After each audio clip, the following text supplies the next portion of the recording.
Good day, students. Welcome to the Fundamental Physics Lab.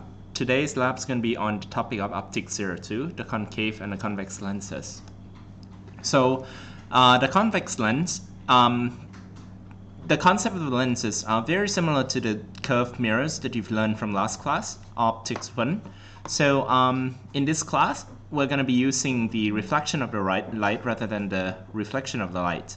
So a convex lens would actually converge the light together to a focal point, and the image formed by the lens is a real focus here. So if you imagine the parallel ray of lights coming in, then they would actually converge into the certain focal point, and this convergence is real. So this ray of lights actually crosses one another, and distance between the lens and this point is going to be called the focal length. So the image for the lens, in contrast to the mirror, the real images form only behind the lenses.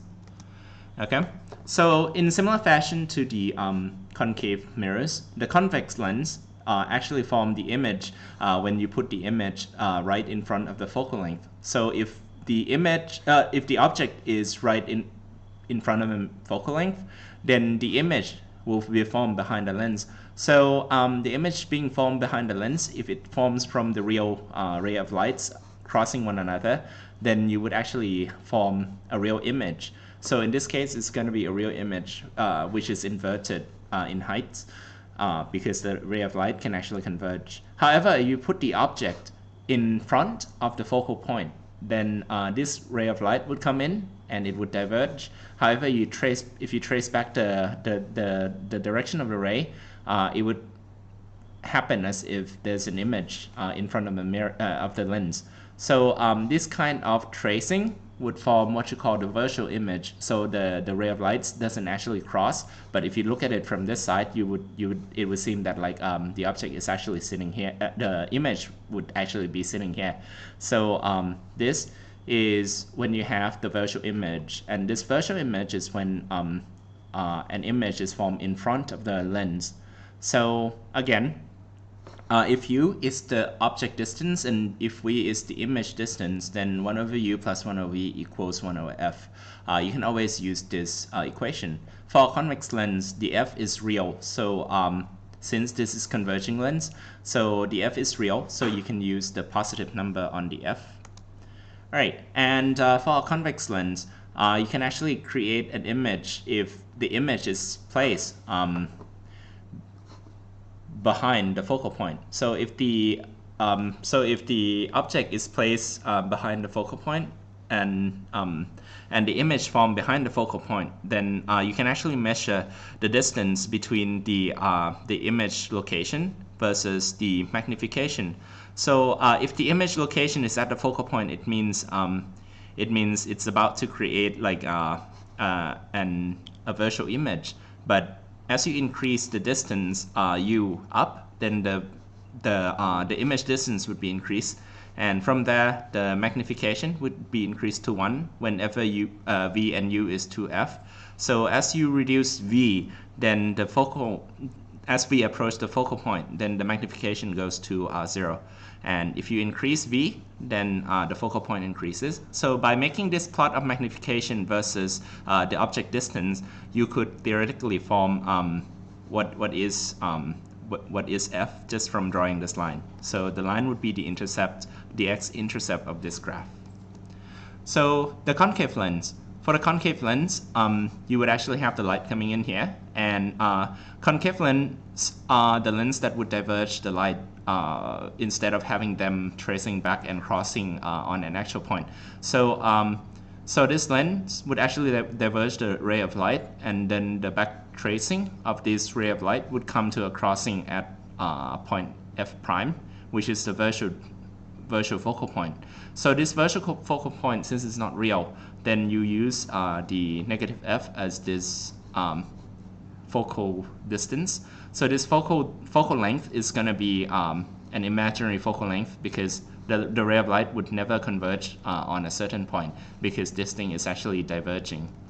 So image from a concave lens, as the light go in, and it would always diverge. then to form an image, you need to backtrace the ray of light and then create a virtual image. And the virtual image would always form in front of the lens. So if the virtual image forms in front of the lens, then this is an actually not like really crossing. So then you would always be using a negative V for image distance on this picture. So again, as this light would actually never cross, because this lens is actually diverging, then f is always negative. So 1 over u plus 1 over v equals 1 over f. So u is positive, v is negative, and then f is negative in this case. Okay, you can always use this relation to find, if you know v and f, you can find v, or if you know u and v, you can find f. So vice versa. So just for a quick conclusion, in comparison between the curved mirrors and lenses, it would always look like this. So for a curved mirror, the concave mirror is plus, convex mirror is minus. But for the convex lens, it has an actual focus. So you have like a positive focal length, and for the concave lens, you have the negative. For the distance calculation, for the mirror, you would want the image to form in front of the mirror to create a real image. However, a real image from the lenses would always be formed behind the lens. So next is the concept of parallax. You have done this before in Optics 1, and if not, parallax is just a visual cue that gives you the perspective of things that you can see if things are actually lined up on top of one another or further away. So things further away are moving slower, and things that are closer are moving faster. So it gives you the perspective of objects that are laying in front of you. So a non-parallax method is when you place an object and an image. So these are two bunnies. The bunny on the top actually is the object, and the image that forms is the bunny on the bottom. So if the image actually forms exactly right on top of one another, if you move your head around, you would be able to see that the image and the object would actually move together regardless of the perspective. So no matter where you're looking at, the image and the object would move together. However, if you can't form a non-parallax, which means it would give you the parallax. So this seemingly, the bunny and the image bunny would actually be sitting on top of one another. But as you move your head around a little bit, you're going to be able to see that the bunny aren't exactly lining up on one another. One is further away from the other. So this is what you want to try to avoid in the lab. Okay. So in a diagram, the non-parallax method is when the light comes in, and then if you place the two objects exactly on top of one another, the image and the object, no matter how you move it, you would see them lining up on top of one another. So you want to create this inside of the lab. So in this lab, the setup would be the right angle pin. So this is an L-shaped pin, and the straight pin, and the mirror like sitting in between. So as you shine the light here, this would act as an object, and you would be able to measure the base of this pin. So in the lab, you'll be using the pin as the right angle pin as the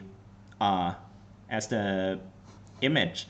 And if the image that you see that is being shined from this one side, so the red pin would actually represent the object, and this would represent the image. So as you move these things around, you would be able to see that it should line up on top of one another always. So right here, this is not a non-parallax. So you need to move the tip of the image location around until the image actually matches the image that you see from the object, which is the red pin. So here, this is where you have the non-parallax image. So then you can tell that the location of this tip is actually the location of the image of this tip that is lined up here. So again, since this is a right angle pin, so it's L-shaped. So this L-shaped pin, you need to be able to measure what is the PI distance. So this right angle or the L-shaped pin, you would be able to measure the distance, the location of the P, which is the base of a pin. So again, you'll be given a measuring rod of the distance of 15 centimeters from object to image. So from object to image, you would actually have this 15 centimeter distance, and again the reading would be just the bar that is sitting down here. So this guy would actually have 10 centimeters, and this point would be 31 centimeters. You know that 10 centimeters added with 15 is going to be 25. So 25 minus from subtracted from 31, you would have 6 centimeters. So you know that PI distance is 6 centimeters. In similar fashion, you can twist it the other way and then put the 15 centimeter measuring rod in between of the point O and point P. Then you would actually know that point O and point I here is going to be 15 centimeters different. So you can read the PI distance to be 15 minus 9. So 15 minus 9 would be 6. So you can tell the PI distance is 6 in similar fashion. So this lab is going to be divided into two parts. The first part, you're going to be using the convex lens using the non-parallax method. So this is non-parallax method. So for non-parallax method, you would want to use this as an object and then line up the right angle pin with the convex lens, and then move your eyes around until you see that this pin lines up with the image that you see in the lens. Alternatively, since you know that the convex lens, if you place this object behind the distant, the focal point, then you can actually form an inverted image on the screen. So by doing this, you can actually put a screen to find the location of the image just by moving the screen around until you get a focused image here. So you can use the screen to find the image location. And lastly, if you use a double pin here, the distance between the two pins would give you the size of the object. So you can use the magnification method I mentioned earlier. So to find the focal point is to vary the distance v. So v is the distance of the image and the lens. So by changing v, you could actually change v from f all the way to something more than 2f. So from there, you would actually have data points and through several measurements and setup. And then by plotting the magnification versus the image distance, you can actually draw a line here. And then this interception would give you f, which is the focal point, focal length of the convex lens. So second part, the concave lens. The concave lens, since it doesn't really form a real image, so you can use the non-parallax method to find the location of the image from the object. So again, this image is going to be formed in front of the lens as its virtual image. So the object is here, lights come in.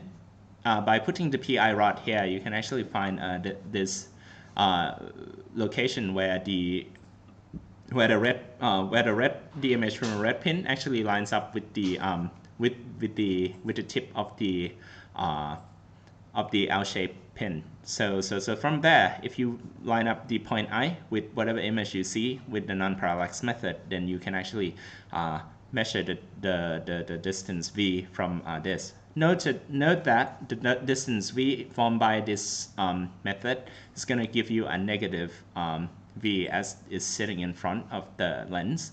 And the other one is you can actually use the convex lens as an object, because by using a convex lens as an object, you know, the object that is initially here is going to be forming the first image I1. And by finding the location of image I1 using a screen, from there you can place the concave lens here. So by placing the concave lens here, this I is sitting behind the lens. So this is a virtual object. So a virtual object would actually converge onto the lens, because this would disperse, and by tracing down the dispersed ray of light, you would actually form a real image at point I2. So you can use I1 as O2, and the distance between I1 and L1 is going to be negative u, as it's sitting behind the lens. And then from there, as I2 form behind the lens, L2, then you can actually use this distance to calculate as V2, and note that V2 should be positive in this case. However, F for this would always be both negative, and it should yield similar number. Okay, so this is it for the briefing, and please enjoy the lab. Thank you.